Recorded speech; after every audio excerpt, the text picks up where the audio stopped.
Hathras case में मायावती का बड़ा बयान, भोले बाबा पर होनी चाहिए सख्त कार्रवाई। पाखंड और अंधविश्वास के खिलाफ मायावती ने छेड़ी जंग। नमस्कार, मैं अनुज कुमार, आप देख रहे हैं जनपथ लाइव और इस वक्त की बड़ी खबर आपके सामने लेकर हाजिर हूं। जिस तरीके से आपने देखा हाथरस के अंदर एक बड़ा घटना हो जाती है और उस दुर्घटना के दौरान 121 लोगों की जान चली जाती है। हाथरस में बाबा भोले नाम के एक बाबा का सत्संग चल रहा होता है और सत्संग समाप्ति के बाद जैसे ही बाबा वहां से निकल रहा होता है तो बाबा के तमाम जो समर्थक और भक्त थे उनमें बाबा की चरण धूलि को उठाने को लेकर भगदड़ मच जाती है, जिसमें 121 लोगों की दुखदाई पीड़ादायक मृत्यु हो जाती है। और इस पूरे मामले को लेकर तमाम राजनीतिक दल अपनी अलग अलग राजनीति कर रहे हैं, अपनी अलग अलग प्रतिक्रियाएं देते हुए नजर आ रहे हैं। और ऐसे में भारत देश के अंदर एकमात्र वो लीडर बसपा सुप्रीमो है जो किसी भी तरीके के राजनीतिक नफा नुकसान को दरकिनार कर हर समय कभी भी भारत में कोई भी घटना हो उस पे जो है राजनीतिक नफा नुकसान को दरकिनार करके देश हित के लिए, राष्ट्र हित के लिए और जनता हित के लिए तमाम बातों को कहती हैं। उसका राजनीतिक नुकसान उनको चाहे जितना हो जाए, और जहां पर तमाम राजनीतिक दल उस बाबा को बचाने में लगे हैं उसके खिलाफ किसी भी तरीके के बयान को देने से बचते हुए नजर आ रहे हैं। ऐसे में बसपा सुप्रीमो ने पूरे मामले को लेकर फिर से आज 3 ट्वीट किए हैं और उन्होंने 3 ट्वीट में जिस तरीके से जो बातें की है, उन्होंने पाखंडवाद पर जमकर हमला बोला है। इसके साथ साथ ऐसे तमाम पाखंडी जो बाबा हैं उन पर भी हमला बोला है और बाबा भोले जो है उस पर सख्त कार्रवाई की मांग की है। क्या कहा है बसपा सुप्रीमो ने अपने ट्वीट में, सबसे पहले मैं आपको वो बता देना चाहता हूं, उसके बाद इस पूरे मामले को लेकर विस्तार से चर्चा करेंगे। बसपा सुप्रीमो लिखती हैं, देश में गरीबों, दलितों व पीड़ितों आदि को अपनी गरीबी व अन्य सभी दुखों को दूर करने के लिए हाथरस के भोले बाबा जैसे अनेकों और बाबाओं के अंधविश्वास व पाखंड के बहकावे में आकर अपने दुख व पीड़ा को और नहीं बढ़ाना चाहिए, यही सलाह है। तो बसपा सुप्रीमो ने पूरे देश के और पीड़ित जो लोग हैं, दलित समुदाय के जो लोग हैं, उन सभी को एक बड़ी सलाह दी है और उन्होंने कहा है अपने दुख और दर्द को और ज्यादा ना बढ़ाएं और ऐसे लोग जो पाखंडी हैं, अंधविश्वास फैलाते हैं, ऐसे बाबाओं पर किसी भी तरीके का विश्वास ना करें। और इसी के साथ ही साथ वो लिखती हैं, अगर आपको अपने दुख दर्द को कम करना है तो कहीं ना कहीं बाबा साहब भीमराव अंबेडकर के मार्ग पे चलना होगा। वो लिखती हैं, बल्कि बाबा साहब डॉक्टर भीमराव अंबेडकर के बताए हुए रास्ते पर चलकर इन्हें सत्ता खुद अपने हाथों में लेकर अपनी तकदीर बदलनी होगी, अर्थात इन्हें अपनी पार्टी बीएसपी से ही जुड़ना होगा। तभी ये लोग हाथरस जैसे कांड से बच सकते हैं जिसमें 121 लोगों की मृत्यु अति चिंताजनक है। बसपा सुप्रीमो ने साफ तौर पर कहा है उस दलित, पीड़ित और जो इस दुर्घटना में शिकार लोग हैं उन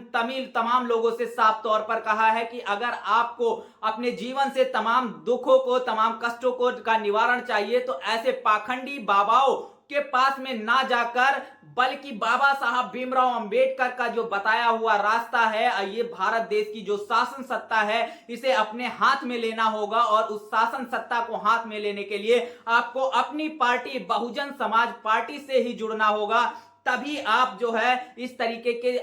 भविष्य में कोई घटना ना हो उसको जो है उस पर अंकुश लगा सकते हैं। तो बसपा सुप्रीमो ने बड़ी बात कही है कि हाथरस में जो 121 लोगों की मृत्यु हुई है, ऐसी घटनाएं दोबारा भविष्य में ना हो, इसीलिए भारत के तमाम जो गरीब, दलित और इस घटना के जो पीड़ित लोग हैं उनको बाबा साहब भीमराव अंबेडकर के मार्ग पर चलकर ऐसे पाखंडी बाबाओं से दूर रहना चाहिए और साथ ही साथ बाबा साहब भीमराव अंबेडकर के बताए हुए मार्ग पर चलकर इस देश की शासन सत्ता को अपने हाथ में लेने के लिए बहुजन समाज पार्टी से जुड़ना होगा, ताकि भविष्य में इस तरीके की जो घटनाएं ना होने पाए उन पर बड़ा अंकुश लगाया जाए। और इसी के तहत बसपा सुप्रीमो लिखती हैं, हाथरस कांड में बाबा भोले सहित अन्य जो भी दोषी हैं उनके विरुद्ध सख्त कार्रवाई होनी चाहिए। ऐसे अन्य और बाबाओं के विरुद्ध भी कार्रवाई होनी जरूरी। इस मामले में सरकार को अपने राजनीतिक स्वार्थ में ढीला नहीं पड़ना चाहिए ताकि आगे लोगों को अपनी जान ना गंवानी पड़े। बड़ी बात उन्होंने कही है। हाथरस कांड में बाबा भोले जैसे तमाम जो बाबा हैं उन और तमाम वो लोग जो इस पूरे मामले में दोषी हैं उनके खिलाफ सख्त से सख्त कार्रवाई होनी चाहिए। इसके साथ ही साथ ऐसे तमाम बाबा जो पूरे देश के अंदर फैले हुए हैं, जो पाखंड और अंधविश्वास को फैलाते हैं और जिसकी वजह से कहीं ना कहीं जान माल का जो खतरा होता है, जनता की जो है जान गंवानी पड़ती है, तो ऐसे तमाम बाबाओं पर जो है सख्त से सख्त कार्रवाई जरूरी है, बसपा सुप्रीमो ने साफ तौर पर कहा है। और बड़ी बात उन्होंने उत्तर प्रदेश सरकार से कही है, योगी आदित्यनाथ से कही है, और उन्होंने कहा है सरकार को अपने राजनीतिक स्वार्थ में ढीला नहीं पड़ना चाहिए और ऐसे ताकि ऐसे मामले दोबारा ना हो, लोगों को अपनी जान गंवानी ना पड़े। जहां पूरे देश के अंदर लगातार तमाम राजनीतिक दल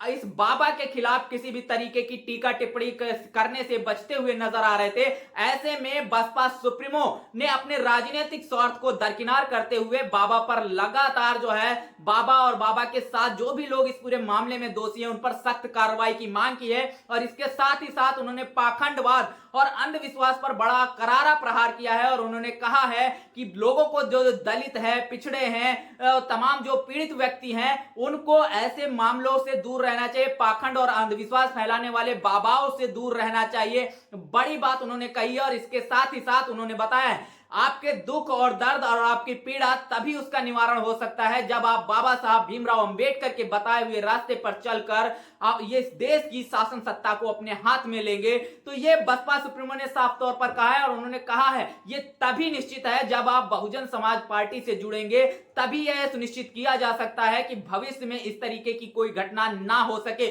पूरे देश में तमाम राजनीतिक दल इस पूरे मामले पर बाबा पर टिप्पणी टिप्पणी करने से बच रहे थे क्योंकि इसका एक बड़ा राजनीतिक नुकसान हो सकता है। बाबा के जो समर्थक हैं वो बड़ा एक राजनीतिक नुकसान हो सकता है, लेकिन बसपा सुप्रीमो ने उस राजनीतिक नफा नुकसान को दरकिनार करते हुए जनहित के मामले पर मुखर होकर जो है जवाब दिया है। और आपने कुछ समय पहले देखा होगा लगातार ट्विटर पर यह बात भी कही जा रही थी कि अगर बसपा सुप्रीमो का शासन सत्ता होती तो जो हाथरस का मामला हुआ है ऐसे में सबसे पहले तमाम जो पुलिस प्रशासन है उस पर कार्रवाई होती, उसके साथ ही साथ जो दोषी होते उन पर भी बड़ी कार्रवाई करते। तो हाथरस कांड होने पर भी ममता त्रिपाठी नाम की एक ट्विटर यूजर हैं और उन्होंने साफ तौर पर जिस तरीके से कहा कि बसपा के शासनकाल में अगर ये घटना होती तो सबसे पहले बसपा सुप्रीमो पुलिस प्रशासन पर कार्रवाई करती, बाबाओं के साथ उस बाबा पर और तमाम जो लोग हैं उन पर भी कार्रवाई करती। और सबसे बड़ी बात जिस तरीके से पूरे देश के जो पाखंडी बाबा तमाम जो लोग हैं उनको भी टीवी चैनल्स पर बैठाकर इस तरीके की तमाम बातें कही जा रही हैं और इस बाबा पर लगातार हमला कराया जा रहा है क्योंकि ये बाबा एक कहा यह जा रहा है दलित समुदाय से संबंध रखता है, इसलिए इसके खिलाफ पूरे देश के जो बाबा हैं जो खुद पाखंड और अंधविश्वास फैलाते हैं वो इसके विरोध में उतर आए हैं। इसीलिए बसपा सुप्रीमो ने साफ तौर पर कहा है कि इस बाबा पर और इसके साथ जो भी लोग हैं उन पर भी सख्त से सख्त कार्रवाई होनी चाहिए। लेकिन इसके साथ साथ इसके जैसे तमाम जो पूरे देश के अंदर जो बाबा हैं जो पाखंड और अंधविश्वास फैलाते हैं जिससे लोगों की जान माल की हानि होती है उन पर भी जो है सख्त से सख्त कार्रवाई जरूरी है। बड़ी बात बसपा सुप्रीमो ने कही है और पूरे देश में अगर कोई पाखंड और अंधविश्वास के खिलाफ लड़ रहा है तो वो बसपा सुप्रीमो है। संविधान और आरक्षण बचाने के नाम पर शुरुआत में राहुल गांधी और कांग्रेस और समाजवादी पार्टी के लोग बाबा साहब भीमराव अंबेडकर और संविधान को लेकर घूम रहे थे तो उस समय कहा यह जा रहा था इन्होंने पाखंड को छोड़ दिया है, जबकि पिछले चुनाव में आप देखेंगे राहुल गांधी जनेऊ दिखाते थे, अखिलेश यादव जो है फरसा लेकर घूमते थे। ऐसे में बसपा सुप्रीमो शुरुआत से आज तक बाबा साहब भीमराव अंबेडकर की आइडियोलॉजी पर चल रही हैं और पूरे देश में जो धर्म की एक राजनीति हावी हो रही थी उसको कहीं ना कहीं कम करने के लिए, उसको दरकिनार करने के लिए पूरे देश के लोगों ने समाजवादी पार्टी और कांग्रेस के उस अलायंस को वोट दिया और 37 सीटों से मजबूत किया ताकि वो धर्म की राजनीति, नफरत की राजनीति को कम किया जा सके। लेकिन जिस तरीके से यह घटना निकल कर आई, इस घटना ने सबको झकझोर दिया और धर्म और पाखंड और तमाम जो चीजें हैं उनको कितना उनमें अंतर है और पाखंड और अंधविश्वास के खिलाफ कौन सा राजनीतिक दल लड़ रहा है और कौन सी राजनीतिक पार्टी उस पर मुखर होकर बोल रही है, यह साफ तौर पर इस पूरी घटना से उजागर हो जाता है। बसपा सुप्रीमो एकमात्र लीडर है जिन्होंने इस तरीके का ट्वीट किया है, बाबा पर कार्रवाई की मांग की है। इसके साथ साथ पूरे देश के अंदर जो पाखंडी बाबा हैं उन पर भी बड़ी कार्रवाई की उन्होंने मांग की है। बहरहाल जिस तरीके से देखा जाए इस पूरे मामले को लेकर, जिस मामले में 121 लोगों की जान गई है, उस मामले की बात किया जाए तो बसपा सुप्रीमो का साफ तौर पर कहना है कि यह बहुत चिंताजनक जो है मामला है। देश के गरीबों, शोषितों, वंचितों और पीड़ितों को इस देश की बाबा साहब के बताए हुए मार्ग पे चलकर इस देश की शासन सत्ता को अपने हाथ में लेना चाहिए, तभी उनकी पीड़ा, दर्द और कष्ट दूर हो सकते हैं। और इसके लिए उन्हें बहुजन समाज पार्टी से ही जुड़ना होगा और बहुजन समाज पार्टी से जुड़कर वो भविष्य में इस तरीके की घटनाओं पर अंकुश लगाया जा सकता है। बहरहाल इस वीडियो में इतना ही। इन तमाम बातचीत को लेकर आपका क्या मानना है कमेंट में जरूर बताइएगा। बने रहिएगा जनपथ लाइव के साथ। तब तक के लिए जय भीम, जय भारत।